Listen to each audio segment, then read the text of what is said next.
Hello बेटा, दक्षिणा के क्लासरूम में आपका बहुत बहुत स्वागत है मेरे साथ। तो क्या मज़ेदार से एकदम बढ़िया हम चैप्टर पढ़ रहे हैं। इस चैप्टर के अंदर बेटा हम लोग जितना अभी तक पढ़ा हम लोगों ने, तो एक रियल टाइम ऐसे ऐसा लग रहा है कि जैसे हमने लाइफ मॉडल्स देख के ना बेटा सारी की सारी स्टडी करी है। हमने बोन्स की स्टडी करी है, बोन्स के अलग अलग पार्ट्स की स्टडी करी है, शरीर में अलग अलग हिस्सों में किस हिसाब से पार्ट्स से मिलते हैं, क्या क्या इनका काम है, ये सब बेटा ये सब कुछ हम लोगों ने स्टडी किया, राइट। अगर ये सब हम लोगों ने अब स्टडी किया है तो जितना मैंने लास्ट वाले लेक्चर तक करा दिया था, मुझे उम्मीद है आप उन सब की पूरी एनसीईआरटी पढ़ के आए और वो सब कुछ आपको इफेक्टिवली फंडामेंटली बिल्कुल क्लियर है, कोई डाउट नहीं। अब इस वाले लेक्चर से हमें स्टार्ट करना है रिब से। लेक्चर काफ़ी छोटा है, काफ़ी सिंपल होगा। इस लेक्चर में हमें बचे हुए हमारे जितने भी सिस्टम है उसकी स्टडी करनी है, फिर उसके बाद हमें जॉइंट्स की स्टडी करनी है और जो स्केलेटल सिस्टम के साथ पूरे के पूरे बोन्स एंड मसल्स के साथ एसोसिएटेड डाउट्स हैं, डिसऑर्डर्स हैं, हमें वो पढ़ने। तो अब आओ करते हैं शुरू। रिब्स की बात करी जाती है तो बेटा हमें मालूम था, लास्ट लेक्चर में हमने पढ़ा था कि जो रिब्स होती हैं वो थोरैसिक वर्टिब्रा के साथ होती हैं।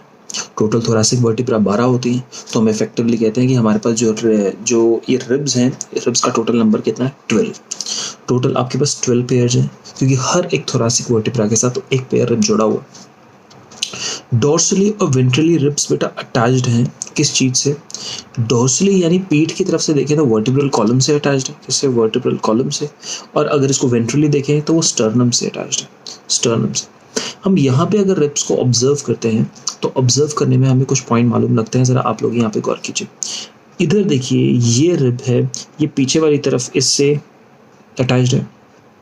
जब हम आगे देखते हैं तो रिब यहाँ पे तो अपने को लग रहा है ना जैसे अटैच नहीं है, बट अगर मैं इधर कनेक्टिव टिश्यू बनाऊँ तो देखो रिब आगे की से स्टर्नम से इस तरीके से कनेक्टेड है, क्लियर। यानी आगे वाले फ्रंट वाले पोर्शन में ये वाली जो रिब है, यहाँ पे ये वाली रिब इधर से वेंट्रल पोर्शन में स्टर्नम से अटैच्ड है और डॉर्सल पोर्शन में यहाँ पर किससे अटैच्ड है? वर्टिब्रल कॉलम से। इतना क्लियर? यानी यहाँ पे 2 पॉइंट कहा गया, ventral and sternum, dorsal and ventral attachments.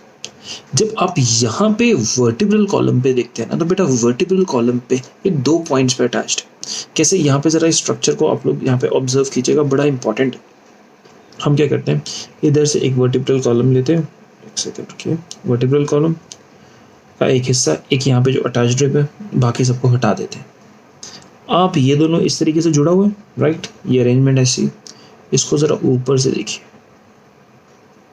क्या आपको यहाँ पे एक अटैचमेंट पॉइंट ये दिखाई दे रहा है, दूसरा अटैचमेंट पॉइंट ये दिखाई दे रहा है? ये टू अटैचमेंट मतलब आर्टिकुलेशन, 2 आर्टिकुलेशन सरफेसेस आपको मिल रहे हैं। एक ये वाला फर्स्ट और ये वाला सेकंड। अगर आप डॉर्सल सरफेस पे देख रहे हो तो यहाँ पे 2 आर्टिकुलेशन सरफेसेस मिल रहे हैं। तो एनसीईआरटी कहती है कि इसके 2 आर्टिकुलेशन सरफेसेस हैं विद द वर्टिब्रल कॉलम, इसलिए हर रिब्स को हम लोग कैसे टर्म करते हैं? बाइसेफेलिक। रिब्स के टोटल 12 पेयर्स, तो 12 में से पहले 7, फिर 2 और फिर आपके पहले 7, फिर 3 और फिर 2, ये कुछ कैटेगराइजेशन बनती है। देखो जरा, पहले 7 रिब्स को बेटा हम लोग टर्म करते हैं ट्रू रिब्स। इनका नाम है वर्टिब्रो स्टर्नल रिब्स। जरा बहुत ध्यान से नाम देखते रहिएगा। पहले 7 का नाम है 7 ट्रू रिब्स असली, वर्टिब्रो स्टर्नल रिब्स। बेसिकली पहले 7 पेयर ऑफ रिब्स बेटा डायरेक्टली पीछे वर्टिब्रल कॉलम से जुड़े हैं और आगे स्टर्नम से डायरेक्टली जुड़े हैं। दैट मीन्स इनका डॉर्सल अटैचमेंट है, इनका वेंट्रल अटैचमेंट है, यहाँ पर कहानी क्लियर होती है। लेकिन नेक्स्ट 3 को देखना, 8, 9, 10 को देखना, क्या कहा इनका? False ribs. इनको फॉल्स कहने का मतलब क्या है? Vertebro chondral ribs. मैं आपको एक वर्ड समझाता हूँ, ध्यान से देखना।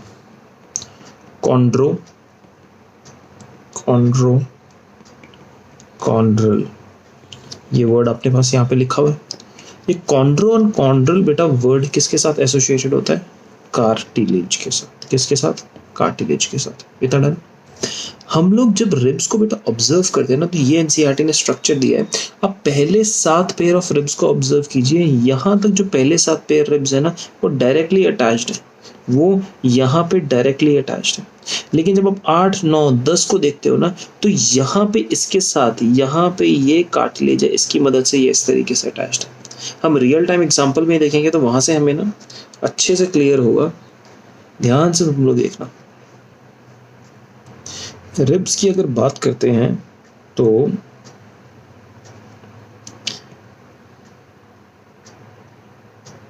सिक्स्थ एंड सेवेंथ, ध्यान से देखिएगा बेटा। सेवेंथ रिब ये वाली रिब थी,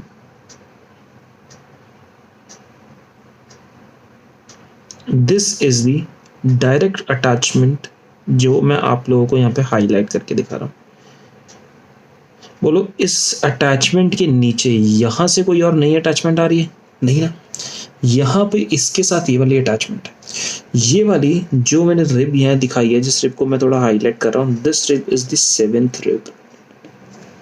तो उसके नीचे eighth, ninth and tenth, eighth भी देखो इससे जुड़ी है, नाइन्थ भी इससे जुड़ी है, टेंथ भी इससे जुड़ी है, यानी ये eighth, ninth and tenth seventh rib से जुड़ा हुआ है और इस वाइट वाले पोर्शन के थ्रू जुड़ा है। और ये वाइट वाला पोर्शन अपने पास क्या है? कार्टिलेज। यानी कार्टिलेज की मदद से ये स्टर्नम से नहीं जुड़े, ये सेवेंथ वाली रिब से जुड़े। तो ऐसी रिब को पीछे तो वर्टिब्रल कॉलम से जुड़ी है तो वर्टिब्रो वर्ड यूज हो जाता है, लेकिन आगे स्टर्नम से नहीं जुड़ी, वो आगे कार्टिलेज से जुड़ी है, जो कार्टिलेज उसको सेवेंथ रिब से जोड़ता है। इसीलिए इस वाली रिब को बेटा हम लोग क्या कहते हैं? Vertebro chondral rib. क्या टर्म करते हैं? Vertebro chondral. यानी इसकी डॉर्सल अटैचमेंट तो है, लेकिन वेंट्रल अटैचमेंट में join the seventh rib with the help of a cartilage. And बेटा यहाँ पे अगर कार्टिलेज पूछा जाता है कौन सा वाला कार्टिलेज, तो आप कहेंगे एक कार्टिलेज है जिसको ह्यालीन कार्टिलेज कहते हैं, जो अभी तो हमारे सिलेबस का पार्ट नहीं है, बट वो क्या ह्यालीन कार्टिलेज है। इतना अपने को डन हुआ है यहाँ पर। देखो next 11th and 12th pair of ribs. 11th and 12th pair ribs को आप देखें तो सीधी सी बात, इनके डॉर्सल अटैचमेंट सबकी होती है, इनकी भी है, लेकिन ये वेंट्रल अटैचमेंट नहीं है। क्यों नहीं है? हम यहाँ पर आके देख लेते हैं। हम अपने इसको क्लीन करते हैं। आप जरा इन दोनों को देखो, ये आपको दिखाई दे रही, ये this is 12th, this is 11th। अब 12th और 11th को देखो, क्या ये आगे किसी से जुड़ा है? ये हवा में ये वाली जो ग्रीन पड़ी ना, ये वाली और ये वाली जो ग्रीन है, अरे इसको थोड़ा जूम इन करो, ये वाली और ये वाली, ये 11th एंड 12th है, ये आगे नहीं जुड़ी ही नहीं है, ये सिर्फ पीछे से जुड़ी है, यहाँ से सिर्फ पीछे से जुड़ी है। ये देखिए ना, ये सिर्फ पीछे से जुड़ी है, ये आगे से जुड़ी ही नहीं है। तो ये वाली रिब्स हम सीधे से कहते हैं, ऐसा लगता है हवा में उड़ रही हैं, इनकी सिर्फ डॉर्सल अटैचमेंट है, वेंट्रल अटैचमेंट है ही नहीं। बोलो डाउट क्लियर? सिंपल था। नेक्स्ट देखते हैं रिब केज क्या होता है। रिब केज जो पूरी की पूरी रिब्स एक तरीके से जेल बना के रख रही है। तो रिब केज बेसिकली रिब्स आपकी पूरी की पूरी बगल से जेल बना के रख रही है। आगे से जेल को कौन कंट्रोल कर रहा है? स्टर्नम। और पीछे से जेल को कौन बंद किए रखा है? आपके पास थोरैसिक वर्टिब्रा। तो ये पूरा का पूरा अरेंजमेंट क्या हुआ? Rib cage. तो what is a rib cage? Are you understanding this point? कि अगर हम यहाँ पे पूरी की पूरी बात करते हैं रिब केज के अंदर, अगर हम बोलेंगे तो आपने को ये जो पूरा का पूरा स्ट्रक्चर आपको दिखाई दे रहा है, this structure visible to you is the rib cage. सामने से स्टर्नम, बगल से रिब्स, पीछे से वर्टिब्रल कॉलम, ये सारा का सारा this is what we call as a rib cage. Rib cage clear? वापस अब स्टर्नम पे आओ। ये स्टर्नम जो अपने पास आगे वाली बोन है, क्या ये बोन को अगर हम ध्यान से देखेंगे तो हमें कैसा दिखता है? बोन ये स्ट्रक्चर आप पूरा देखेंगे तो क्या आपको ऐसा नहीं दिखता कि चाकू जैसा है, डैगर जैसा? डैगर यानी खंजर जैसा, एक चाकू की तरीके से देखने में ऐसा दिखाई देता है। इसलिए इसको हम लोग क्या कहते हैं? डैगर बोन कहते हैं। क्योंकि ब्रेस्ट वाले एरिया में यानी चेस्ट वाले एरिया में तो इसको ब्रेस्ट बोन भी बोल सकते हैं। Yes done. तो यहाँ तक जितनी बात अपन लोगों ने करी बेटा, ये सारी की सारी बात क्या थी? ये अपनी सारी की सारी बात थी इस पूरे के पूरे एक्सियल स्केलेटन की। एक चीज रह गई है जो अपने पास यहाँ पे जो इस तरीके से इस साइड यू शेप बोन थी, तो इस यू शेप बोन को भी हम देख लेते हैं।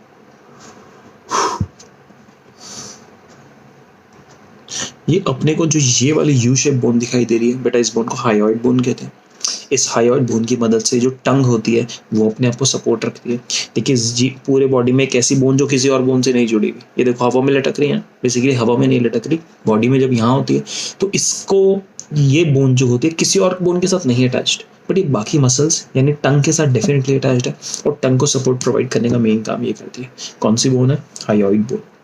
तो यहाँ तक अपन लोगों ने सारा का सारा जितना भी एक्सियल स्केलेटन था वो अपना डन डनाडन फुल हो गया। अब अपने को पढ़ना है एपेंडिकुलर स्केलेटन।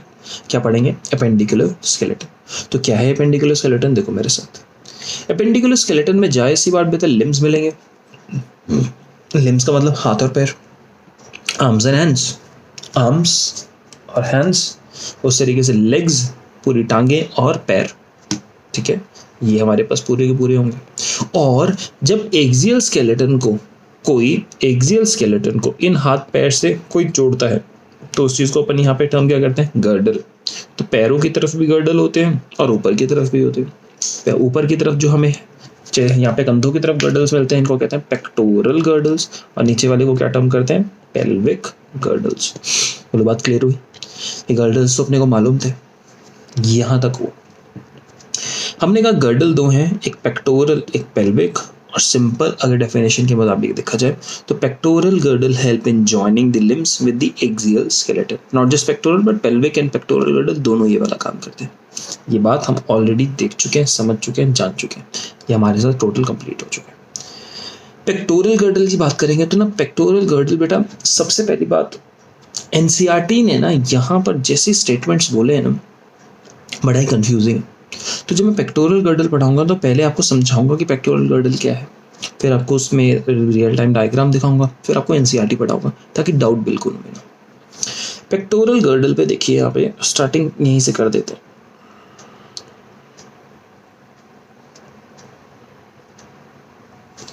ये हमारे पास ये है, अरे ना गलती से बटन दब जाते हैं। ये पूरा का पूरा अपने पास क्या है, स्टर्नम। स्टर्नम एक्सियल स्केलेटन का हिस्सा है। स्टर्नम से ये वाला हिस्सा जुड़ा है। देखो मैं क्या काम करता हूँ, ग्रीन कलर का हिस्सा ज्वाइन कर देता हूँ। ये दो ग्रीन कलर के हिस्से जो भी ग्रीन हो चुके हैं, ये ग्रीन कलर के हिस्सों की अगर बात करें तो ये दोनों ग्रीन कलर का हिस्सा इससे जुड़ा है एक तरफ स्टर्नम से और एक तरफ यहाँ से जुड़ा ह्यूमरस से। यानी अब एक्सियल स्केलेटन को लिम्ब बोन से ज्वाइन करने के लिए इन दोनों हिस्सों ने काम किया। और जो दो हिस्से वो हैं जो आपके सामने यहाँ दिखाई दे रहे हैं बेटा। ये जो आपके पास दो हिस्से हैं, इन दोनों हिस्सों का नाम ये और एक पीछे वाला, आगे वाले हिस्से को हम टर्म करते हैं क्लैविकल और दूसरे वाले हिस्से को कहते हैं स्कैप्यूला। ठीक है, क्लैविकल एंड स्कैप्यूला। अपने को यहाँ तक क्लियर हुई बात? अगर ये चारों हिस्से अपने को समझ आते हैं तो आप जरा मेरे साथ यहाँ पे ऑब्जर्व कीजिए। मल्टी सिलेक्शन में गए, ये हिस्सा, ये और ये, बाकी सबको हाइड कर दिया। ये चारों हिस्से किस तरीके से अटैच्ड है आप सबसे ध्यान से देखो। इधर अपने पास कंडीशन क्या है, इस कंडीशन में यहाँ पर अपने पास आगे वाला पूरा का पूरा ये this is the breast bone, sternum. Sternum के साथ जुड़ा हुआ ये क्लैविकल। ठीक है, अब जो क्लैविकल है ना बेटा, ये क्लैविकल हाथ के साथ जॉइन नहीं है। ये देखो यहाँ पे ये हिप बोन, हैंड बोन के साथ, आर्म बोन के साथ जॉइन नहीं है। ये क्लैविकल जुड़ा हुआ है पीछे वाले इस ट्रायंगुलर बोन के साथ। इस ट्रायंगुलर बोन को अपन क्या टर्म करते हैं, इसको स्कैपुला टर्म करते हैं। और ये स्कैपुला ने यहाँ पे जॉइंट बना रखा है इस बोन के साथ, जिस बोन से मैंने हाईलाइट हटा दिया। यानी अगर आप सीधी सी बात करें, ये मैं चारों से हाईलाइट का पोर्शन अगर हटा देता हूं तो आप अच्छे से यहाँ पे बेटा ऑब्जर्व कीजिएगा कि ये अपने पास क्लैविकल जुड़ा है किससे, ये अपने पास स्टर्नम जुड़ा है क्लैविकल से। ये दोनों चीजें डायरेक्ट जुड़ी हैं। अब क्लैविकल कहीं पर भी आर्म से नहीं जुड़ा है, ये क्लैविकल जुड़ा है किस चीज से, इससे स्कैपुला से। और स्कैपुला जो है वो ह्यूमरस से इधर ज्वाइन होती है। अपने को अरेंजमेंट समझ आई? अगर अरेंजमेंट समझ आई तो हम लोग यहाँ पे टर्म करते हैं, ये अपने पास स्टर्नम किससे जुड़ा था, क्लैविकल से। क्लैविकल किससे जुड़ा था, स्कैप्यूला से। इतना बात क्लियर? स्कैप्यूला आगे किससे जुड़ा हुआ है, आगे स्कैप्यूला यहाँ पे मैं लिख देता हूँ, ग्लेनॉड यहाँ पे जुड़ा हुआ है वो ह्यूमरस से। लिखा तो है इधर, यहाँ किससे जुड़ा है, ह्यूमरस से। ठीक है, कोई डाउट नहीं। अब तुम सबसे पहली बात यहाँ पे क्लैविकल को देखो। क्लैविकल को जब यहाँ पर आके बेटा आप ऑब्जर्व करते हो तो ऑब्जर्व करने पर आपको दो कर्वेचर दिखाई दे रहे हैं। एक कर्व यहाँ दिखाई दे रहा है, एक कर्व पोर्शन यहाँ दिखाई दे रहा है। तो आपको 1 और 2 कर्वेचर दिखाई दे रहे हैं। यस और नो? पक्का क्लियर? तो अब जब आप क्लैविकल की बात करते हो तो ये दो कर्वेचर है। एक और चीज, क्लैविकल ना ये वाले रीजन में मिलता है। यहाँ पे आप लोग अपनी शर्ट में यहाँ पे जस्ट अपने आप को टच करो, ये वाला रीजन, ये जिस एरिया में हमारी शर्ट का कॉलर आता है, ये वाला रीजन। इसलिए क्लैविकल को हम लोग क्या टर्म करते हैं, कॉलर बोन भी टर्म करते हैं। कॉलर बोन क्लियर, क्लैविकल के दो कर्वेचर अच्छे से क्लियर, डाउट खत्म। आगे देखो, जब आप क्लैविकल को ऑब्जर्व करते हो तो क्लैविकल किससे जुड़ा है, स्कैपुला से जुड़ा है। तो सबसे पहले ना मैं यहाँ जरा फोकस करूंगा स्कैपुला के स्ट्रक्चर पे। ये रहा पूरा ग्रीन कलर का स्कैपुला। स्कैपुला बेटा एक ऐसा हिस्सा है, मेरे हाथ को देखिए, स्कैपुला एक ऐसा हिस्सा है और इस हिस्से के अंदर कुछ पोर्शन ऐसे निकला हुआ है, या फिर मैं कहता हूँ कुछ पोर्शन ऐसे निकला हुआ है। देखो यहाँ से दिखाई दे रहा है ना कि कुछ पोर्शन इस पतली सी बोन से ऐसे निकला हुआ है। यस, और ये पोर्शन, जब ये जो उभरा हुआ पोर्शन है, ये उभरा हुआ पोर्शन यहाँ जाके जुड़ रहा है क्लाविकल से, यानी ये अपने पास जिस पोर्शन को मैं हाईलाइट सा कर रहा हूँ, ये हमारे पास उभरा हुआ पोर्शन है और ये क्लाविकल से जाके ज्वाइन हो रहा है। बेटा ये उभरा हुआ पोर्शन कहलाता है एक्रोमियन प्रोसेस। क्या कहलाता है? Acromion process. और ये एक्रोमियन प्रोसेस किससे जुड़ता है? क्लाविकल से जुड़ता है। एक्रोमियन प्रोसेस क्लियर, क्लाविकल अपने को क्लियर, डाउट सॉल्व्ड, गुड। अब जब मैं स्कैप्यूला को और आगे ऑब्जर्व करता हूं तो स्कैप्यूला ने अब इस एक्रोमियन के नीचे, इस एक्रोमियन के नीचे इधर, इस एक्रोमियन के नीचे क्या इधर यहाँ पे एक कैविटी बनाई है? देखो इस तरीके से ऐसा गड्ढा सा बना रखा है और इस गड्ढे के अंदर क्या जुड़ा हुआ था? इस गड्ढे के अंदर यहाँ पर अपने को इस गड्ढे के अंदर लगी हुई क्या मिल रही है? यहाँ पर विद इन दिस गड्ढा अपने को मिलेगी इधर लगी हुई एक ह्यूमरस यानी हमारी आर्म की बोन। हमारा जो आर्म होता है, हमारी ये वाली होती है, ये अपने को ह्यूमरस यहाँ पे लगी हुई दिखाई देगी। इसके साथ यहाँ पे इस गड्ढे में अपने को ये वाली आर्म बोन लगी हुई दिखाई देगी। बात क्लियर हुई? तो यहाँ देखो क्लाविकल जुड़ा था स्कैप्यूला के साथ एक्रोमियन प्रोसेस के थ्रू, ठीक है। अब स्कैप्यूला ने अपने अंदर एक गड्ढा बनाया था, स्कैप्यूला ने गड्ढा बनाया था और गड्ढे के साथ क्या जुड़ा हुआ था? ह्यूमरस। इस गड्ढे को बेटा ग्लिनोइड कैविटी कहते हैं। क्या कहते हैं? ग्लिनोइड कैविटी, यानी ऐसे गड्ढा जिसमें ये ह्यूमरस जुड़ा हुआ है और ह्यूमरस इसके अंदर ऐसे मूव करता है। तो ये जो गड्ढा सा बन रखा है, इस गड्ढे को अपन टर्म करते हैं ग्लिनोइड कैविटी, और ये ग्लिनोइड कैविटी हमारे कंधे का जोड़ यानी शोल्डर पॉइंट बनाता है। अपने को बात क्लियर हो गई? डन। तो ये हमारा था पेक्टोरल गर्डल। पेक्टोरल गर्डल की बेटा अगर बात करी जाती है तो इसके लेंथ में पूछा जाता है कि जब आपके पास स्कैप्यूला है उसकी हाइट कहाँ से कहाँ है?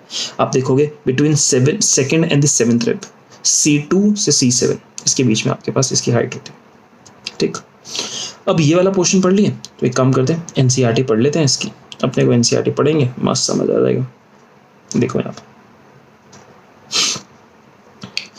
pectoral and pelvic girdle bones help in articulation यानी joining of the upper and the lower limbs respectively with the axial skeleton। Clear है बात हमें? यानी pectoral girdle ऊपर वाले को जोड़ता है, pelvic girdle नीचे वाले हिस्से को limbs के साथ जोड़ता है। Each girdle is formed by 2 halves, okay। Each half of pectoral girdle consists of a clavicle and a scapula। यानी गर्डल की बात करते हैं तो यहाँ पे ये 1/2 ऑफ द गर्डल है, 1/2 ऑफ द गर्डल ये दोनों, एक क्लेविकल और एक स्कैप्यूला, ओके। इधर चलेगा। Each half of the pectoral girdle consist of a clavicle and a scapula. बात यहाँ पे done. Scapula is a large triangular bone situated in the dorsal of the thorax between the 2nd and the 7th rib। अब ये भी पढ़ाया। The dorsal flat triangular body of scapula has a slightly elevated ridge called the spine which projects as a flat expanded process called as acromion। समझे? ये हमारे पास इस तरीके से यहाँ से एक एक्सपैंडेड ऊंचा वाला रीजन मिलता है और इस एक्सपैंडेड ऊंचे वाले रीजन को ऐसे निकलता है जैसे तीखे एक कांटे की तरह, स्पाइन की तरह निकल रहा है। और इस ऊंचे वाले प्रोसेस को, निकले वाले प्रोसेस को अपन क्या टर्म करते थे?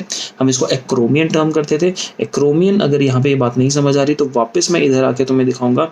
इस स्ट्रक्चर में ये जो उभरा हुआ रीजन आपको इस ट्रायंगुलर स्ट्रक्चर से, ये उभरा हुआ रीजन ऐसे दिखता है, फ्लैट सा उभरा हुआ रीजन बाहर को निकला हुआ, देखो यहाँ से ऐसे निकल रहा है, फ्लैट सा उभरा हुआ रीजन ये जो दिखाई दे रहा है, इस रीजन को हम लोग क्या टर्म करते हैं? Acromion process. बात क्लियर हो गई? ये लाइन बेटा कंफ्यूजन थी, इस लाइन को मैंने अच्छे से समझा दिया। The clavicle articulates with this, यानी क्लाविकल एक्रोमियन से ही जुड़ा रहते हैं। ये मैंने पॉइंट आपके नोट्स में लिखा है। क्लाविकल, ये स्कैप्यूला किस तरीके से जुड़े हैं? एक्रोमियन के थ्रू। यहाँ तक अपने को डन हो गया, okay. Below the acromion is a depression called as glenoid cavity, okay। जब आप स्कैपुला के अंदर देखते हैं डिप्रेशन है, वो जस्ट बिलो एक्रोमियन के ही मिलता है, जो ग्लेनॉइड कैविटी मिलती है, which joins with the head of the humerus to make the shoulder joint। Each clavicle is a long slender bone with two curvatures. Clavicle इस तरीके से, एक कर्वेचर इधर, दूसरा कर्वेचर इधर। This bone is commonly called as a clavicle valley. इस बोन को अपन क्या टर्म करते हैं, कॉलर बोन। तो यहाँ तक अपनी बात देखी। तो अभी देखो इसके बाद हम करेंगे अपना जो है दूसरा वाला, ये वाला पेल्विक गर्डल। ये देखो आपको जो अपने सामने यहाँ पे दिखाई दे रहा है बेटा, ये पेल्विक गर्डल है।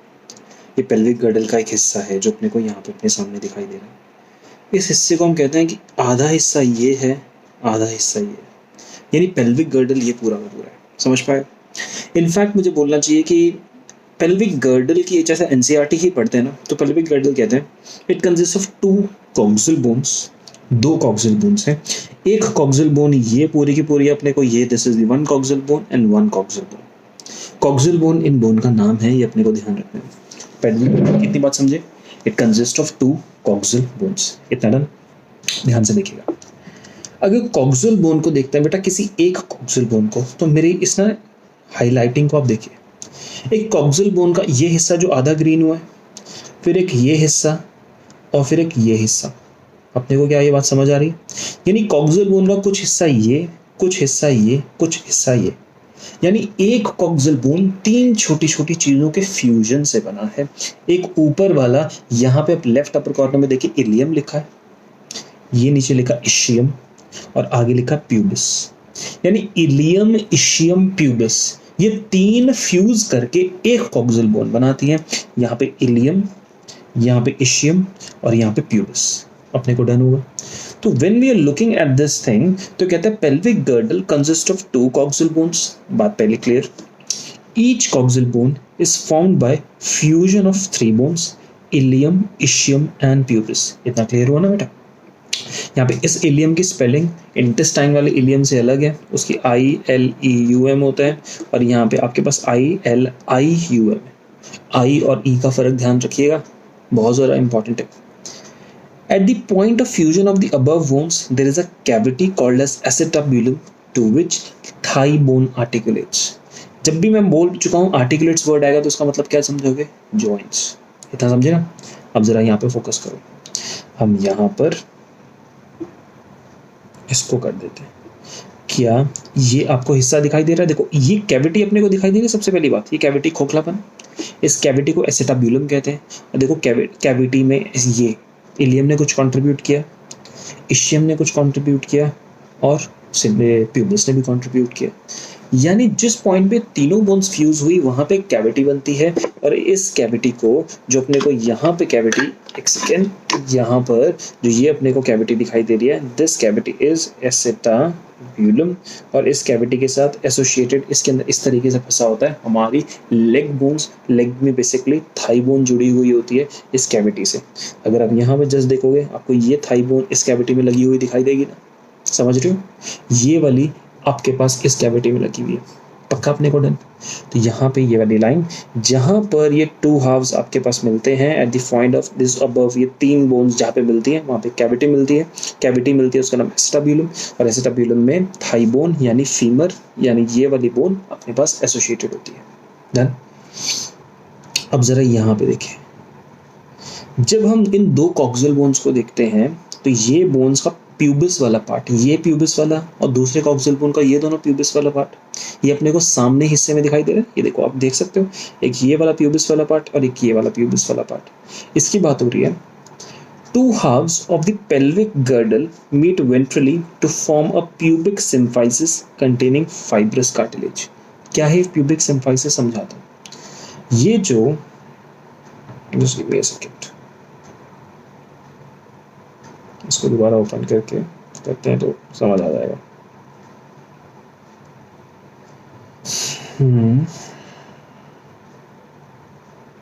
यहाँ से हम इसको देख रहे हैं, ये भी प्यूबिस और ये भी प्यूबिस। इतना समझते हैं हम लोग? प्यूबिस अपने को दिखाई दे रहा है। मैं यहाँ पे क्या कर रहा हूँ, यहाँ पे इन दोनों प्यूबिस को जोड़ना है। जब इन दोनों प्यूबिस को जोड़ना है तो क्या अपने को ये वाला पोर्शन दिखाई दे रहा है? ध्यान से देखो, ये वाला चीज, ये एक कार्टिलेज है जो इस वाले प्यूबिक को और इस वाले प्यूबिस को आपस में जोड़ रहा है। तो यहाँ पे अपने पास क्या बन जा रहा है? This thing which is formed is called as pubic symphysis. Symphysis, क्योंकि यहाँ पे दो प्यूबिस बोन आपस में जुड़ चुकी हैं इस कार्टिलेज की वजह से, इस कार्टिलेज की वजह से। तो ये पूरा स्ट्रक्चर क्या कहलाता है? Pubic symphysis. लाइन पढ़ो एनसीईआरटी की। The two halves of the pelvic girdle meet ventrally to form a pubic symphysis containing the fibrous cartilage. Clear हो गया? अगर क्लियर तो हम अपने नोट्स को एक बार देख लेते हैं। अगर आपने यहाँ पे कहा नोट्स में दो कॉक्सिल बोन्स हैं जिनमें इलियम, इशियम और प्यूबिस है। अब आप यहाँ पे प्यूबिस की बात करते हैं तो प्यूबिस के अंदर आपको एक कार्टिलेज मिलता है, फाइब्रस कार्टिलेज। कौन सा? Fibrous cartilage. तो यहाँ पे कहते हैं it has a cartilage called as pubic symphysis cartilage, जो एक्सपैंड करता पार्चुरेशन। ये वाली लाइन तुम्हें नहीं समझ आएगी, टेंशन मत लो। यहाँ पे आपके पास एक कार्टिलेज है, क्लियर? इसको मैं ऐसे प्रॉपर लिखता हूँ। It has a cartilage called fibrous cartilage which makes pubic symphysis and which expands during parturition. This is the perfect line. ठीक है? क्लियर? जहाँ पे ये इलियम, इशियम ये सब मिलता है तो यहाँ पे अपने को ये कैविटी मिलती है, इसको एसेटाब्यूलम कहते हैं। ये कैविटी हमें समझ आ जाती है और इस कैविटी से फीमर जुड़ता है। ऑल्सो जहाँ पर ये सब तीनों हैं बेटा, यहाँ पे आपको क्या बॉडी के अंदर एक पोर दिखाई दे रहा है? चलो इसी में देखते हैं। 2D पेन को क्लियर किया। अब आप इस स्ट्रक्चर को देखो, आपको ऐसे दिखाई दे रहा है कि ये बोन्स जो हैं, इनके बोन्स के बीच में से ये खोखलापन दिखाई दे रहा है, ये वाला बीच में से, यहाँ से आपको ये वाला खोखलापन दिखाई दे रहा है, दिस दिखाई दे रहा है ना बेटा? मैं इस खोखलेपन की बात कर रहा हूँ, इसको देखते रहना। इसके यहाँ पर भी आपको दिखाई दे रहा है, चाहे कहीं मर्जी से देखो, ये खोखलापन दिखाई दे रहा है। दिस ओपन खोखला पाथवे, इसको एक नाम दिया जाता है, इसको नाम दिया जाता है ऑब्ट्यूरेटर फोरामेन। क्या नाम दिया जाता है? Obturator foramen. ये दिख रहा है आपको, ये वाला खोखलापन यहाँ पे मैंने अच्छे से बना रखा है, लिख के दे दिया आपके लिए कि दिस खोखलापन is called as obturator foramen. In fact पूरे शरीर में, पूरे ह्यूमन बॉडी में अगर अपने को कोई खोखला एरिया दिखाई देता है पूरे शरीर में, उस पूरे शरीर में उसको कहते हैं फोरामेन। जैसे याद करो, दिल में जब बच्चा पैदा नहीं हुआ था तो दिल के दो ऑरिकल्स के बीच में भी एक जॉइनिंग छेद था ना, उसको कहा था फोरामेन ओवेल। क्या अपन ने टर्म किया था? Foramen ovale. उसी तरीके से पूरे शरीर में अगर अपने को कोई इस तरीके से छेद यानी पाथवे दिखाई देता है तो उस पाथवे को हम टर्म करते हैं फोरामेन। अलग अलग जगह अपने को फोरामेन मिलता है।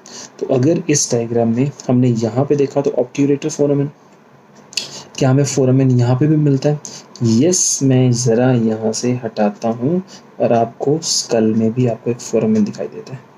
बेटा ये जो स्कल है, ये स्कल के अंदर भी यहाँ पे आपको ये स्कल में भी ये अपने को फोरामेन दिखाई देता है। इसको कहते हैं फोरामेन मैग्नम।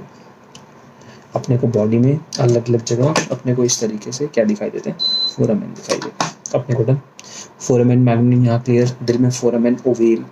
नीचे अगर हम यहाँ पे प्यूबिक सिम्फाइसिस के पास हम बात करते हैं तो वहाँ पे क्या मिलता है? Obturator foramen. यानी डिफरेंट जगह डिफरेंट तरीके के फोरामेन। तो इसके साथ बेटा हमारे girdles full and final finish off होते हैं। गर्डल्स के बाद हमें हाथ और पैर की बात करनी है, यानी लिम्स की बात करनी है। और लिम्स की बात करने के लिए सिंपल सा बोला जाएगा, लिम्स में आपके पास बनते हैं। अपर लिम्ब में बात करते हैं humerus, radius, ulna, metacarpals, carpals, metacarpals and phalanges. Humerus, radius, ulna, carpals जो रिस्ट में आते हैं, फिर आपके पास पाम में आने वाले मेटाकार्पल्स और यहाँ पे आने वाले फेलेंजेस। आप लोग यहाँ पे देखो, हम हाथ वाले को देखेंगे। दिस इज ह्यूमरस, यहाँ पे दिस इज रेडियस एंड नीचे वाला अल्ना। अब यहाँ पे मैं लिखा नहीं है, नोट्स में आप लोग फोकस करोगे। ये ह्यूमरस है बेटा, और ह्यूमरस ने क्या किया? ह्यूमरस जुड़ा हुआ है यहाँ पे दो के साथ। क्या ह्यूमरस किससे? ह्यूमरस से ये वाला बड़े वाला जॉइंट किसने बनाया? देखो, ह्यूमरस इससे भी नीचे वाले से भी जुड़ा है, रेडियस से भी जुड़ा है, और ऊपर वाले रेडियस और नीचे वाले अल्ना से भी जुड़ा है। तो लेकिन ये जो एल्बो जॉइंट है, ये एल्बो जॉइंट प्रिडोमिनेटली किसने बनाया? अल्ना ने। किसने बनाया? अल्ना ने। ये रेडियस और ये अल्ना, डन। एल्बो जॉइंट कौन बना रहा है? अल्ना। ठीक है। अगर मैं इसकी मूवमेंट एप्लीकेशन में होनी तो चाहिए, नहीं है, कोई बात नहीं। ये अल्ना नीचे वाला, ऊपर वाला रेडियस, ठीक। अब मुझे बताओ, आपके बॉडी में यहाँ पे रिस्ट वाली बोन्स ये दिखाई दे रही हैं, ये जिनको मैं इस तरीके से हाईलाइट कर रहा हूँ, ये सब के सब क्या है, रिस्ट वाली बोन्स हैं। और इन बोन्स के साथ आपके पास जो जॉइंट है, ये वाला रेडियस बना रहा है, ये वाला अल्ना बना रहा है, ये वाला रेडियस बना रहा है। तो रिस्ट जॉइंट कौन बनाता है, ये वाला जो रिस्ट जॉइंट होता है ये बनाता है रेडियस। यहाँ पे ध्यान रखना, रिस्ट वाला जॉइंट कौन बना रहा है, रेडियस। एल्बो वाला जॉइंट कौन बना रहा है, अल्ना, ठीक है। ये अपने को जिनको अब ग्रीन कर रहा हूँ, ये सारी की सारी बेटा आपके पास कौन सी बोन है, ये सारी की सारी बोन्स हमारी रिस्ट वाली बोन्स है, यहाँ पर रिस्ट में मिलने वाली। फिर हमें पाम में मिलती हैं ये वाली बोन्स, पाम में हमें मिलती है ये सारी की सारी मेटाकार्पल्स है। और यहाँ पे उंगलियों में हमें 3 मिलते हैं ना, एक नीचे वाली, बीच वाली, ऊपर वाली, ऐसे एक हर उंगली में 3 हिस्से। देखो 1 2 एंड 3, ये अपने पास उंगलियों के, ये अपने को इस तरीके से हिस्से दिखाई दे रहे हैं, उंगलियों वाला हिस्सा है। तो उंगलियों के 1 2 3 ये उंगलियों के हिस्से हैं, इनको कहते हैं फेलेंजेस। यहाँ पे थंब के अंदर आपको मिलते हैं 2, और हर जगह मिलता है 1 2 3 1 2 3 1 2 3 1 2 3। ये वाले हिस्से जो अपने को यहाँ दिखाई दे रहे हैं, इनको हम लोग टर्म करते हैं मेटाकार्पल्स, जो अपने को मिलता है पाम के अंदर। और जो हमें रिस्ट में मिलता है उसको हम क्या कहते हैं, कार्पल्स। डन हो गया, फीलिंग आ गई, समझ आ गई। तो अब यहाँ पे देखो, humerus, radius, ulna, carpals, metacarpals, phalanges. Phalanges में इनके अंदर 3 हिस्से, यानी 3 + 3 + 3 + 3 12 + 2 14। तो आपके पास फेलेंजेस 14 हुए। मेटाकार्पल्स आपके पास 5 हुए। कार्पल्स आपके पास रिस्ट के अंदर 8 हिस्से मिलते हैं। अल्ना, रेडियस, रेडियस में अगर मैं यहाँ पे लिख दूँ आपके लिए, तो रेडियस याद रखना रिस्ट का जॉइंट बनाती है, और अल्ना बेसिकली एल्बो जॉइंट बनाती है। धनुआ बेटा यहाँ तक। लोअर लिम्ब, पैर की बात करते हैं। पैर को भी इस तरीके से याद करने का तरीका बेटा, ये क्या बोलोगे सर, क्या लिखा है रूसी MP। समझ लो MP नाम की एक लड़की है, वो आपसे रुस चुकी है, मतलब गुस्सा मान गई है, वो है रूसी MP, ठीक। क्यों रुस गई है, क्योंकि तुम प्लम्बर हो, तुम्हारे उसके घर के अंदर तुम्हें ना नलका लगाना है। तो उसने कहा feel free to put tap in MP, उसके घर के अंदर आपको नलका लगाना है, तो इसलिए जाओ और लगाओ। फीमर, फिब्यूला, टिबिया, पटेला, टार्सल्स, मेटाटार्सल, फेलेंजेस। वहाँ पे ऊपर मेटाकार्पल्स थे, यहाँ पे मेटाटार्सल्स हैं। ऊपर कार्पल्स थे, यहाँ पे टार्सल्स। ऊपर फेलेंजेस, यहाँ पे भी फेलेंजेस। लेकिन यहाँ पे फीमर, फिब्यूला, टिबिया। आप देखो इसको पैरेलल में दिखाता हूँ आपको।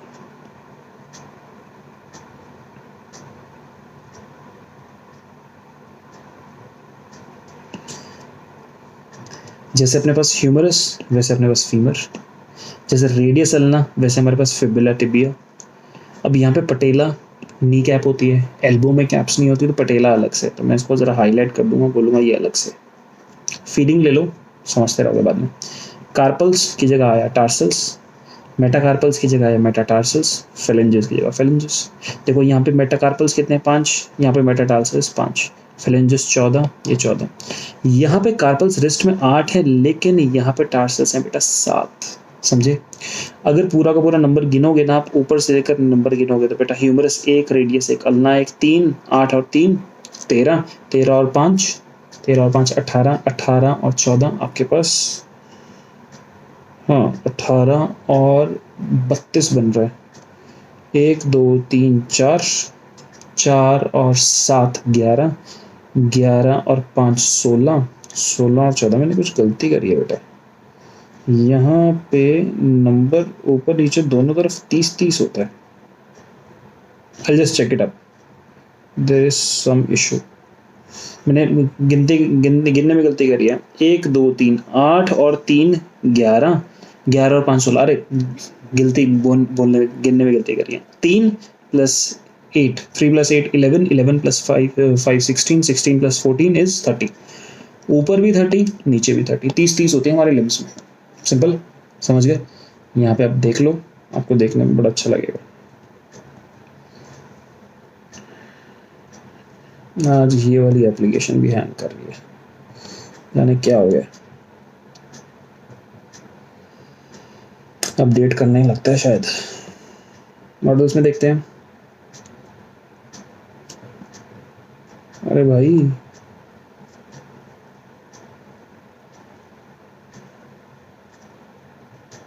कहाँ हो आप, ये रहे ऊपर, ये बना फीमर, फीमर क्लियर, ये सामने वाली बोन टिबिया, पीछे वाली फिब्यूला, यहाँ पे अपने पास ये वाले नीचे वाले रीजन्स, फिर ये अपने पास ये सारे के सारे ये वाले रीजन्स बनते हैं आपके पास मेटाटार्सल्स, और ये आपके पास क्या बनना शुरू हो जाते हैं, ये पूरा का पूरा ये अपने पास मेटाटार्सल्स पूरे के पूरे नीचे वाले, उसके नीचे अपने को मिल जाते हैं यहाँ पे फेलेंजेस, ये अपने पास पूरे पोर्शंस 1 2 3 1 2 3 1 2 3 1 2 3 1 2, ये सारे के सारे फेलेंजेस, ये सारे के सारे आपके पास मेटाटार्सल्स, फेलेंजेस ऊपर वाले टार्सल्स। इससे आपको क्लियर हो गए। इस तरीके से हमारे पास पूरा का पूरा क्या है, this is the complete bones and bones के साथ एसोसिएटेड कहानियाँ। तो बोन्स अपेंडिकुलर एक्सियल स्केलेटन बेटा इसके साथ साथ हमारा फिनिश होता है। नेक्स्ट अपने को क्या करना है, जॉइंट्स छोटा सा पोर्शन है, एनसीईआरटी में जॉइंट्स को देखते हैं, एनसीईआरटी के जॉइंट देखेंगे, कंप्लीट करेंगे, फिर हम अपने इससे कर लेंगे। Joints are essential for all types of movement, जाहिर सी बात है जॉइंट्स मूवमेंट के लिए बहुत ज़रूरी है। जिन जॉइंट्स के अंदर बॉडी के पार्ट्स इन्वॉल्व होते हैं, locomotory movement are no exception to this. सीधी सी बात है, आपको जॉइंट करनी है तो अगर आपके पास बॉडी एक लकड़ी की तरह सीधी कड़क है तो इस तरीके से मूव नहीं कर सकती ना, आपका हाथ इस तरीके से मूव कर सकता है, गर्दन ऐसे मूव कर सकती है। तो ये सब रीज़न क्यों है, क्योंकि आपकी बॉडी के अंदर किस चीज़ की प्रेजेंस है, जॉइंट्स की प्रेजेंस है। जॉइंट्स हैं तो बॉडी मूव कर पा रही है, फिनिश, बात done. Joints are the point of contact between bones or between bones and cartilages. Okay. Force generated by muscles to carry out movement through joints, where joints acts as fulcrum. सीधी सी बात, fulcrum का मतलब physics में पढ़ाया जाता है, fulcrum यानी जहाँ जिसके अलॉन्ग मूवमेंट होती है। तो यहाँ पे मेरी मसल फोर्स जनरेट कर रही है और इसके आसपास, यहाँ पे देखो इसके आसपास मूवमेंट हो रही है, इसको मैं रेफरेंस पॉइंट लेके चल रहा हूँ और इसके आसपास मूवमेंट हो रही है। तो ये फलक्रम, आप समझ रहे हो, मूवमेंट इसके आसपास, अब रिस्ट के आसपास मूवमेंट हो रही है तो फिर wrist is acting as a fulcrum. ये मसल्स हमारी पावर जनरेट कर रही है, ये वाली कहानी। अब हमारे पास जॉइंट अलग अलग तरीके से हैं डिपेंडिंग ऑन द मूवेबिलिटी, और अलग अलग फैक्टर्स भी हैं हमारे शरीर में। जब हम जॉइंट्स को क्लासिफाई करते हैं तो बेटा 3 आपके मेजर टाइप के जॉइंट्स हैं, एक फाइब्रस, एक कार्टिलेजिनस और साइनोवियल जॉइंट्स। सबसे इंपॉर्टेंट इनमें साइनोवियल जॉइंट है। तो साइनोवियल जॉइंट की जो कहानी है, ज़रा उसको एक सेकंड के लिए साइड रखते हुए मैं पहले फाइब्रस और कार्टिलेजिनस पढ़ा दूँ, साइनोवियल मक्खन की तरह समझ आए। Fibrous joints do not allow any movement. अगर कहीं पर फाइब्रस जॉइंट है तो वहाँ मूवमेंट नहीं होगी। याद रखना, जॉइंट का नाम फाइब्रस है। Fibrous joints does not allow any movement. This type of joint is shown by the flat skull bones, which are fused end to end with the help of dense fibrous connective tissue in the form of sutures to form the cranium. क्या कहानी है, जरा देखो यहाँ पर। Joints बनाते तो आपने अपने कभी क्रेनियम की बोन्स को ऐसे हिलते हुए देखा? कभी नहीं हिलते। क्रेनियम की बोन्स इस तरीके से एक दूसरे के साथ जुड़ी हुई हैं और इस कदर जुड़ी हुई हैं कि हमें लगता है कि जो क्रेनियम की बोन्स है फ्यूज हो चुकी है। जरा इस आदमी के वापस हमें हेड में जाते हैं। क्या आपको ये क्रेनियम के बीच में थोड़ा थोड़ा बेटा क्या कुछ इस तरीके से ऐसे से दिखाई दे रहा है? ये पता क्यों ऐसे से दिखाई दे रहा है? मैं एक बोन को लेता हूँ और हाइड कर देता हूँ, आपको दिखाई देगा कि क्रेनियम की ये एक बोन है, ये वाली एक बोन है क्रेनियम की। ये क्रेनियम की बोन दूसरी बोन से यहाँ से इस पॉइंट से जुड़ी हुई है, यानी अपना क्रेनियम भी अलग अलग हिस्सों की अलग अलग बोन से बना है और वो अलग अलग बोन्स फ्यूज करती हैं। और कभी भी क्रेनियम की बोन ना बेटा मूव नहीं करती है, इस तरीके से इनकी मूवमेंट नहीं होती। क्यों? क्योंकि यहाँ पे ये एक डेंस फाइब्रस कार्टिलेज से, डेंस फाइब्रस कोलाजन से जुड़ा हुआ है, इतने जोर से जुड़ा हुआ है कि अब इनके बीच में मूवमेंट भी नहीं होती। पूरा का पूरा क्रेनियम ऐसे ऐसे होगा, अलग अलग हिस्से आगे पीछे नहीं होंगे। ये पूरा का पूरा क्रेनियम में अब मूवमेंट, इन बोन्स के बीच में कोई रिलेटिव मोशन नहीं। बात समझ गए? ये वाली कहानी जरा अपने लिए इंपॉर्टेंट थी। तो यहाँ पे इसके बीच में यहाँ पे जॉइंट दिखाई दे रहा है। ये जॉइंट कुछ इस तरीके से हमें देखने में लगता है कि जैसे 2 बोन्स आपस में सिल दी गई हैं। क्या इन दोनों बोन्स को आपस में स्टिच कर दिया गया?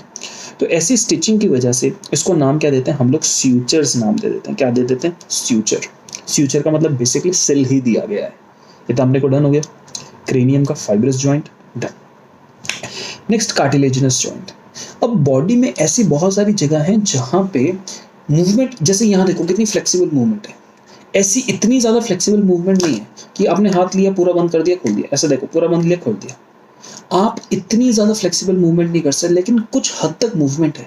आपकी बॉडी आगे बेंड होगी पीछे बेंड होगी, लेकिन ज़रूरत से ज़्यादा पीछे भी बेंड नहीं हो सकती, ज़रूरत से ज़्यादा आगे भी बेंड नहीं हो सकती। जैसे पकड़ो एक आदमी को इस तरीके से ऐसे कर दो पीछे से, पीठ से ऐसे पकड़ के ऐसे तोड़ दो, तो रीढ़ की हड्डी टूट जाएगी ना। यानी आप बैकवर्ड बेंडिंग कर सकते हैं, लेकिन एक हद तक, उससे ज़्यादा बेंडिंग करेंगे तो रीढ़ की हड्डी टूट जाएगी। तो यहाँ पर जो मैं समझाना चाह रहा हूँ कि यहाँ पर बॉडी में कुछ जॉइंट्स हैं जो लिमिटेड लेवल की आपको मूवमेंट अलाउ करते हैं। ऐसे जॉइंट्स को कार्टिलेजिनस कहते हैं। ये बोन्स, ये जो जॉइंट्स में जो बोन्स होती हैं, ये एक दूसरे से कार्टिलेज की मदद से जुड़ी हुई हैं, इसलिए इनका नाम कार्टिलेजिनस जॉइंट्स है। Limited level of movement allow करते हैं। The bones involved are joined together with the help of cartilage, full stop. The joint between the adjacent vertebrae, पीछे जो हमें रीढ़ की हड्डी में मिलता है वर्टिब्रल कॉलम में, वो इस किस्म का जॉइंट है, और यहाँ पे लिमिटेड मूवमेंट्स होती हैं। तो क्या आपको फाइब्रस एंड कार्टिलेजिनस क्लियर? तो यहाँ पे एक बार मेरे साथ पढ़ो। जॉइंट्स को हमने 3 कैटेगरी में डाला। फाइब्रस जॉइंट, यहाँ पे आपके पास कोई मूवमेंट नहीं, यहाँ पे white fibrous tissue basically collagen जोड़ के रखता है, हमें मिलता है स्पेसिफिकली क्रेनियम में।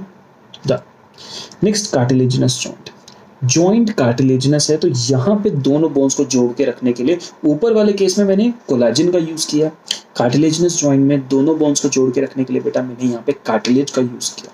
किसको यूज किया? कार्टिलेज का यूज किया। और स्पेसिफिकली कौन सा? फाइब्रस कार्टिलेज है। एक कार्टिलेज अलग, मतलब कार्टिलेज की भी अलग अलग टाइप्स होती हैं, इलास्टिक, हियालिन, फाइब्रस, ऐसे कैल्सिफाइड, ये अलग अलग टाइप्स ऑफ कार्टिलेज है। ऊपर वाले केस में मैंने कोलेजन फाइबर का यूज किया, नीचे वाले मैंने फाइब्रस कार्टिलेज का यूज किया। दोनों में फर्क है बेटा। यहाँ पे लिमिटेड मूवमेंट होगी, लेकिन उतनी भी ज्यादा मूवमेंट नहीं होगी। इंटरवर्टिब्रल डिस्क्स, रीढ़ की हड्डी, प्यूबिक सिम्फाइसिस, जो हमने प्यूबिक सिम्फाइसिस अभी थोड़ी देर पहले देखा था ना, उसकी बात कर लो। तो ये सारे के सारे ऐसी कार्टिलेज के साथ कार्टिलेजिनस जॉइंट्स। डन। नेक्स्ट बनते हैं साइनोवियल जॉइंट्स। और साइनोवियल जॉइंट्स ना बेटा हम लोगों के लिए ज़रा इंपॉर्टेंट होते हैं।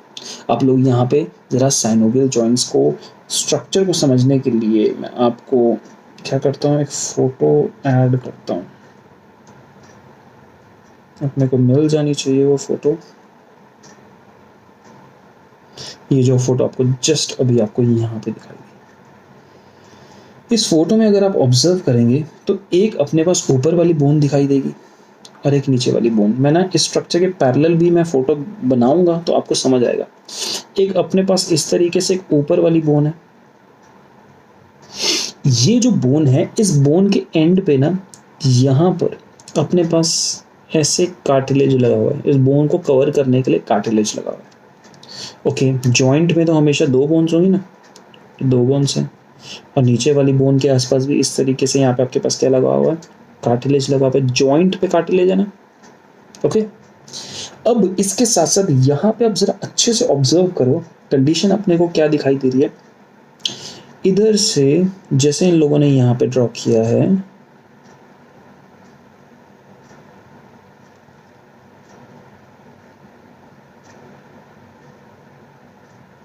ये आपको कुछ हिस्सा ऐसे ड्रॉ किया, यहाँ से आप ऑब्जर्व कर सकते हो। ये रेड कलर से इन्होंने बना दिया आपके लिए साइनोवियल मेम्ब्रेन। क्या बना दिया? Synovial membrane. इस जॉइंट का नाम क्या था? Synovial cartilage. तो इस साइनोवियल कार्टिलेज में यहाँ पे कौन सी मेम्ब्रेन थी? Synovial membrane.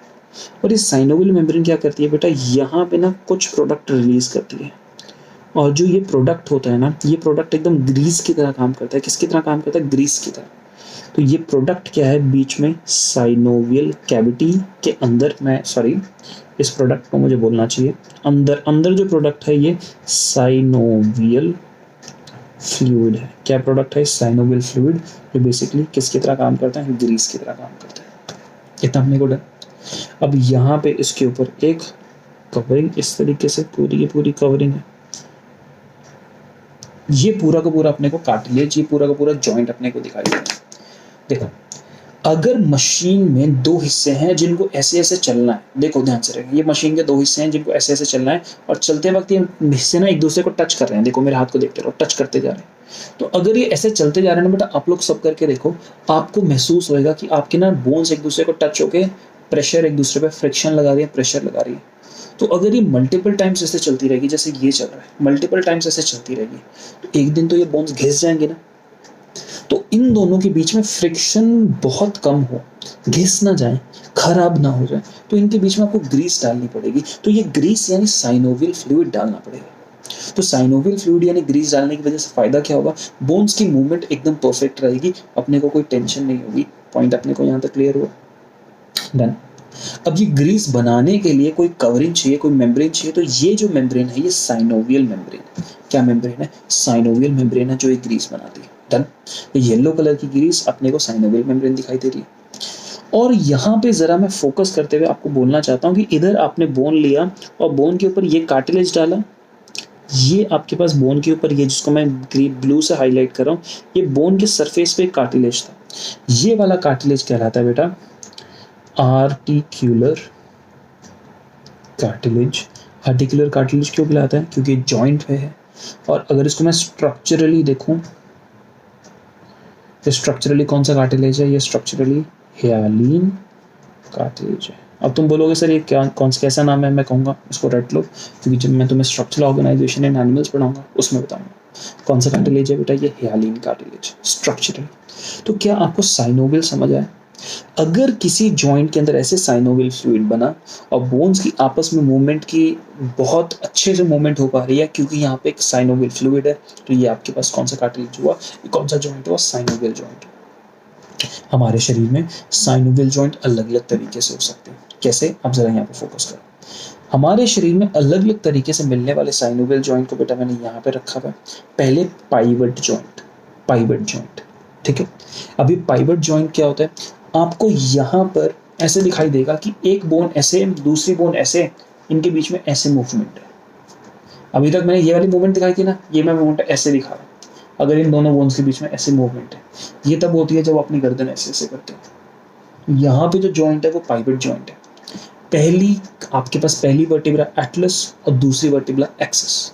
पहली एटलस और दूसरा एक्सिस, इन दोनों वर्टिब्रा के बीच में जो अपने पास जॉइंट होता है वो पाइवट जॉइंट होता है। मैं इसकी फोटो तो मैं अच्छे से दिखा देना चाहता हूँ ताकि आपको ये वाला कंसेप्ट ना बेटा अच्छे से क्लियर हो जाए।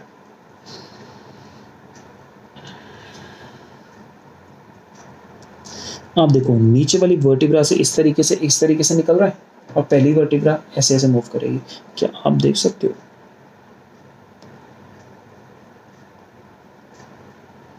नीचे वाली वर्टिब्रा का हिस्सा ये देखो जो नॉन ग्रीन है वो निकल रहा है। पहली वाली वर्टिब्रा इस तरीके से उस पर घूमेगी। ये अपने पास कौन सा जॉइंट हो? Pivot joint. यानी जो अपने पास साइनोवियल जॉइंट है उसके अलग अलग टाइप्स हो सकते हैं। तो पहला टाइप अपने पास पाइवट जॉइंट, दूसरा type hinge joint. Hinge joint जो अपने को यहाँ पे एल्बो में मिल सकता है, जो अपने को नी में मिल सकता है। हिंज जॉइंट क्या करता है? इतना एक्सटेंड होगा, इतना होगा, इसके अलावा मूवमेंट नहीं है, यानी एक लिमिटेड लेवल ऑफ मूवमेंट, लेकिन है मूवमेंट है, इससे और ज्यादा मूवमेंट नहीं हो सकती। Hinge joint. देन तीसरा यहाँ पर कंधे में मिलता है। आप इस तरीके से पूरा का पूरा घुमा सकते हो, तो ऐसे लगता है कि आपने एक बॉल ली, एक सॉकेट में डाल दी और इसको इस तरीके से कैसे मर्जी घुमा दो। अपने कंधे को ऊपर नीचे लेके कैसे मर्जी आगे पीछे कैसे भी घुमा सकते हो। तो यहाँ पे मिलने वाला अपने पास कौन सा होता है? Ball and socket. आप ये देख सकते हो इधर अपने पास कौन सा मिल रहा है? Ball and socket joint. ये सॉकेट जॉइंट अपने को यहाँ पे भी मिलता है और नीचे जब हम यहाँ पे जब देखते हैं एसेटाब्यूलम के अंदर आपकी फीमर जॉइंट होती है, वहाँ पे भी बॉल एंड सॉकेट जॉइंट होता है। यानी फीमर एंड पेल्विक गर्डल और ह्यूमरस एंड पेक्टोरल गर्डल में आपको बॉल एंड सॉकेट जॉइंट मिलता है। अपने को पाइवट क्लियर, अपने को हिंज जॉइंट क्लियर, ठीक है, पकड़न। अगर बेटा हम लोग यहाँ पे देखते हैं, अगर हम लोग इधर इस वाले जॉइंट को देखते हैं जहाँ पर हम लोग रिस्ट और थंब के साथ जो जॉइंट देखते हैं उसको हम लोग सैडल जॉइंट कहते हैं। इसमें लिख लेना, saddle joint is between wrist and thumb, ये सैडल जॉइंट, ठीक। प्लेन जॉइंट अपना सिलेबस में नहीं है। नेक्स्ट अपने पास between bones of wrist and radius. Radius इसके साथ जुड़ा होता है ना, रेडियस एंड रिस्ट दोनों में आर है। इन दोनों के बीच में कौन सा जॉइंट हुआ? Condyloid joint. ये अपने को याद रखना है। डन। ये टाइप्स ऑफ जॉइंट हैं जिसमें पहला, दूसरा, तीसरा, चौथा और पांचवा, ये 5 टाइप्स ऑफ कार्टिलेजिनस जॉइंट्स बेटा आपके सिलेबस के पार्ट हैं। इन जॉइंट्स को आप रीड करेंगे, समझेंगे, कंप्लीट करेंगे। डन। एनसीईआरटी में जब आप जॉइंट्स देखते हो तो साइनोवियल जॉइंट्स के बारे में बॉल एंड सॉकेट जॉइंट, आपके पास hinge joint, pivot joint, gliding joint, saddle joint, ये सब आपके पास जॉइंट्स दे रखे हैं। डिस्ट्रोफी यानी आपके पास यहाँ पे जरा कुछ आपको इस तरीके से दे रखे हैं अलग अलग टाइप के, मुझे ऐसा क्या देना चाहिए, डिसऑर्डर्स। हम इन डिसऑर्डर्स को पहले यहाँ से पढ़ लेंगे। डिसऑर्डर्स को पढ़ने के बाद इनकी डिटेल्स जिनकी मुझे लगता है आपको बतानी जरूरी है वो मैं आपको बता के इस चैप्टर को फिनिश कर दूँगा। सबसे पहले myasthenia gravis. It is a autoimmune disorder affecting neuromuscular junction leading to fatigue, weakening and paralysis of skeletal muscle. अब मैं बोलूँगा, मेरे साथ ध्यान से सुनिएगा। ऑटो इम्यून डिसऑर्डर एक ऐसा डिसऑर्डर होता है जिसमें एक ह्यूमन शरीर खुद को ही अटैक करना शुरू करता है, खुद को ही अटैक करना शुरू कर देता है। किसमें? Auto immune disorder. तो इस माइस्थीनिया ग्रेविस में कंडीशन में क्या होता है, हमारी बॉडी में एंटीबॉडीज बनती हैं और ये एंटीबॉडीज जो है ना, आपको न्यूरोमस्कुलर जंक्शन याद है जहाँ पे न्यूरॉन और मसल आपस में जुड़ रही थी, तो वहाँ पे आके अटैक करती है। इससे क्या होता है, न्यूरोमस्कुलर जंक्शन खराब हो जाता है। तो नर्वस टिश्यू से अगर कोई सिग्नल आता है तो मसल के पास पहुंच नहीं पा रहा है क्योंकि न्यूरोमस्कुलर जंक्शन खराब। तो अब दिमाग से सिग्नल जा रहा है कि मसल हिले, लेकिन मसल हिल नहीं सकती क्योंकि मसल ने सिग्नल रिसीव नहीं किया। तो यानी धीरे धीरे मसल कमजोर होती है पहले और फाइनली पैरालिसिस होनी शुरू हो जाती है। डन। पहला मस्कुलर डिस्ट्रोफी क्लियर। दूसरा है, पहला माइस्थीनिया ग्रेविस था। Next is muscular dystrophy, progressive degeneration of skeletal muscle. Progressive degeneration यानी जैसे जैसे आपकी उम्र बढ़ती है, जैसे जैसे वक्त बीतता जाता है, उसके साथ जो आपके पास स्केलेटल मसल्स होते हैं उनका स्ट्रक्चर खराब होते जाता है। क्यों? क्योंकि थोड़ा सा अगर याद करो, मसल का जब स्ट्रक्चर पढ़ाया था तो तुम्हें मैंने एक चीज मसल के स्ट्रक्चर में पढ़ाई थी, वहां पे डिस्ट्रोफिन प्रोटीन होता है। ये जो डिस्ट्रोफिन प्रोटीन होता है, ये प्रोटीन किसकी वजह से बनता है? डिस्ट्रोफिन जीन की वजह से बनता है। डिस्ट्रोफिन प्रोटीन डिस्ट्रोफिन जीन की वजह से बनता है। इतना डन। डिस्ट्रोफिन प्रोटीन बना रहा है डिस्ट्रोफिन जीन बना रहा है डिस्ट्रोफिन प्रोटीन। तो अब कंडीशन क्या हो रही है कि मसल के अंदर ये वाला डिस्ट्रोफिन प्रोटीन बन नहीं रहा है, तो धीरे धीरे मसल का स्ट्रक्चर खराब हो जाता है और प्रॉब्लम हो जाती है मस्कुलर डिस्ट्रोफी। डन। नेक्स्ट है टेटनी। टेटनी का कंडीशन क्या है? टेटनस जो हमें बेटा टेटनस का इंजेक्शन लगता है वो ये नहीं है, ये टेटनी अलग है। टेटनी की कंडीशन क्या है कि बॉडी के अंदर आप सोचिए कि एकदम बॉडी एकदम कॉन्ट्रैक्ट कर जाए, एकदम कॉन्ट्रैक्ट, इतना स्ट्रॉन्ग कॉन्ट्रैक्ट कर जाए, ऐसी कंडीशन को हम टेटनी कहते हैं। Rapid spasm in the muscle due to low calcium in the body fluid. इस स्टेटमेंट को, इस पूरी बात को ना मैं जरा तुम्हें बड़े ध्यान से बताता हूँ। टेटनी ना बड़ा इंपॉर्टेंट है, लाइक बहुत ज्यादा इंपॉर्टेंट है। कैसे है, ध्यान से देखिए। देखो, TETANY, टेटनी क्या है? इस टेटनी के अंदर अपने को ये रियलाइज करना, टेटनी ना बेटा हम इसको ऐसा कह सकते हैं कि process of sustained contraction of body. Body contracted stage में ही रह रही है, बॉडी कभी नॉर्मली रेस्ट पे नहीं आ रही है, यानी बॉडी एक बार कॉन्ट्रैक्ट होगी तो कॉन्ट्रैक्टेड ही रहेगी। इस बात को ना मैं तुम्हें इस तरीके से समझाता हूँ कि टेटनी ऐसा क्यों है। टेटनी का रीज़न जो मैं कहूँगा, रीजंस आपके पास ना बहुत सारे हो सकते हैं, यानी मल्टीपल हो सकते हैं, अलग अलग रीजंस हो सकते हैं। और टेटनी के मल्टीपल रीजंस में से एक रीज़न इस तरीके से है, जब क्लोस्ट्रीडियम टेटनाई नाम का जो बैक्टीरिया होता है ये बॉडी के अंदर बॉडी एंटर कर जाता है और इसके बाद टॉक्सिन बनाता है और कॉल्स टेटनी। और इस दौरान भी क्या होता है, बॉडी के अंदर बॉडी की जो मसल्स होती हैं वो बहुत कड़क हो जाती है। बहुत कड़क हो गई तो आप समझ सकते हो कंडीशन क्या हुई कि आपकी बॉडी ना कॉन्टिन्यूस स्टेट ऑफ कॉन्ट्रैक्शन के अंदर है। और जो क्लोस्ट्रीडियम टेटनाई की वजह से टेटनी होता है, इस वजह इस चीज़ को कहते हैं बेटा टेटनस। क्या कहते हैं? Tetanus. In a normal sense tetani समझाया जाता है कि बॉडी की एक सस्टेन कॉन्ट्रैक्शन का प्रोसेस है, कि बॉडी कॉन्ट्रैक्टेड स्टेज में ही, यानी मैं कहता हूँ कि यहाँ पे मसल्स कॉन्ट्रैक्ट किए and don't return to normal relaxed state. Body वापस रिलैक्स स्टेट के अंदर वापस नहीं आती। यहाँ पे ये वाली बात है, समझ गए? यानी मसल्स कॉन्ट्रैक्ट किया, अब रिलैक्स स्टेट में वापस नहीं हुआ, और ये कंडीशन क्या हो गई? टेटनी हो गई। क्या आप मेरी बात समझ सकते हो कि टेटनी में एग्जैक्टली क्या है? समझिए, सिंपल। टेटनी के बाद बेटा नेक्स्ट वर्ड ध्यान से समझिए, उसको हम कहते हैं स्पैज़म। स्पैज़म क्या होता है? आप अगर कभी कॉन्ट्रैक्शंस को ऑब्जर्व कीजिए ना, तो कॉन्ट्रैक्शन होता है, रिलैक्सेशन होता है, आराम से कॉन्ट्रैक्शन होता है, आराम से रिलैक्सेशन होता है। और अगर ये वाले कॉन्ट्रैक्शन रिलैक्सेशन स्मूथ मसल्स का है तब भी ठीक है, स्केलेटल मसल्स का है हमारे कंट्रोल में, नॉर्मल चल रहा है।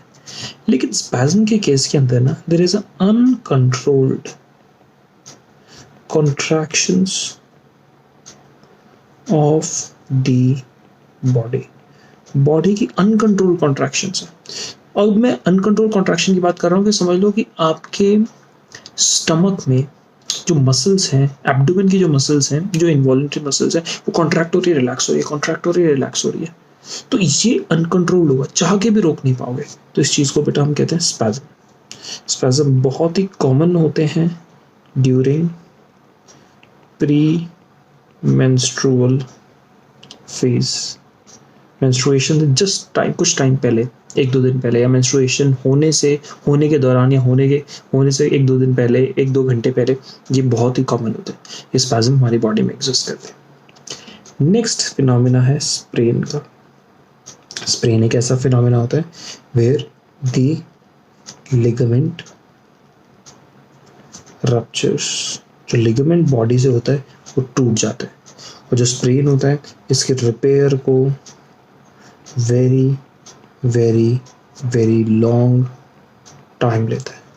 Repair takes very very long time, इसको हम स्प्रेन कहते हैं। ठीक, यहाँ तक कहानी क्लियर? आपको मैं माइस्थीनिया ग्रेविस बता चुका हूँ। माइस्थीनिया ग्रेविस एक ऐसा डिसऑर्डर है जहाँ पे न्यूरोमस्कुलर जंक्शन खराब होता है। क्यों? आपके पास इम्यून डिसऑर्डर है तो बेटा समझो कि एंटीबॉडीज बन रही हैं against neuromuscular junction. Antibodies are targeting the neuromuscular junction. समझ पा रहे हो? ये वाला केस माइस्थीनिया ग्रेविस में होता है। मस्कुलर डिस्ट्रोफी बता दिया, बॉडी के अंदर आपके पास जो डिस्ट्रोफिन प्रोटीन है जो उसके जीन की वजह से बनता है, वो डिस्ट्रोफिन प्रोटीन बन ही नहीं पा रहा। क्यों? क्योंकि वहाँ पे आपके पास अल्टीमेटली कंडीशन क्या है कि बॉडी में एक जेनेटिक इशू है कि वो डिस्ट्रोफिन प्रोटीन बनाने के लिए डिस्ट्रोफिन जीन एग्जिस्ट ही नहीं करता है।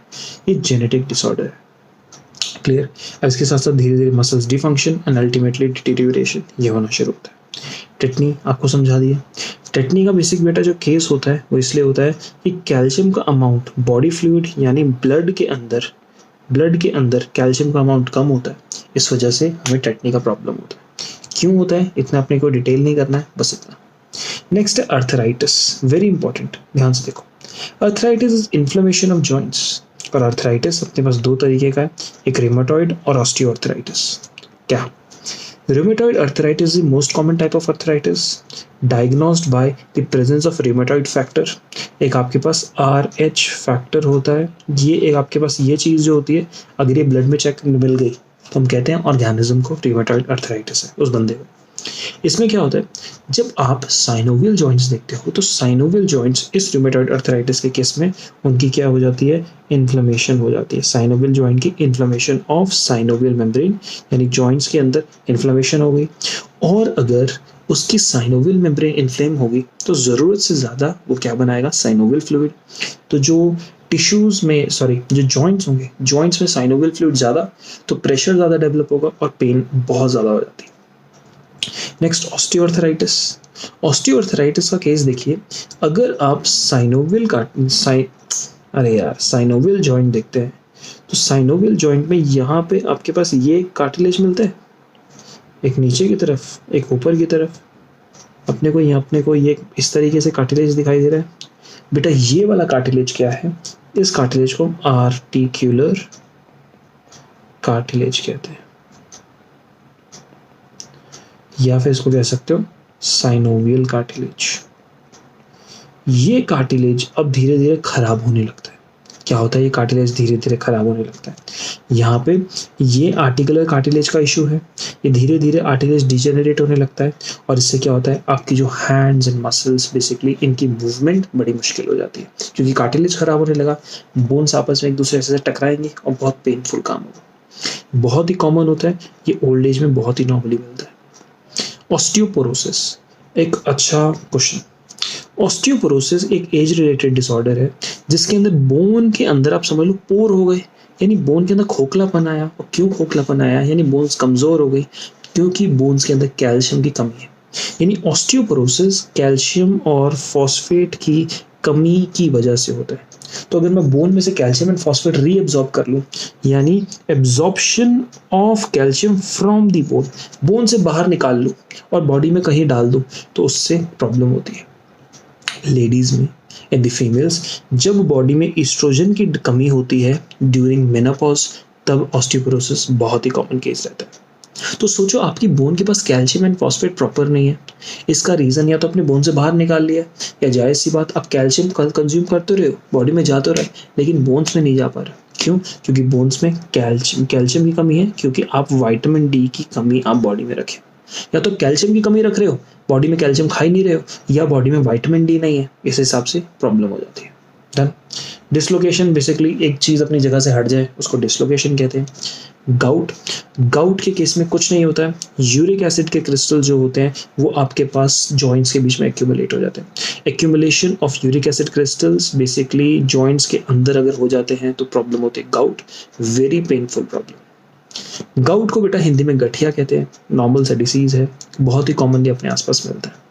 तो ये पूरी की पूरी कहानी थी with the diseases of the movement and locomotion, पूरा का पूरा चैप्टर। इस चैप्टर के साथ यहाँ पे बेटा ये टोटली एंड होता है। उम्मीद मुझे पूरी है कि आपको सब कुछ समझ आया। तो इसी के साथ बेटा मस्त बढ़िया पढ़ाई करो, लगे रहो, बहुत ऊपर जाए। बेस्ट ऑफ लक बेटा, स्टे ब्लेस्ड।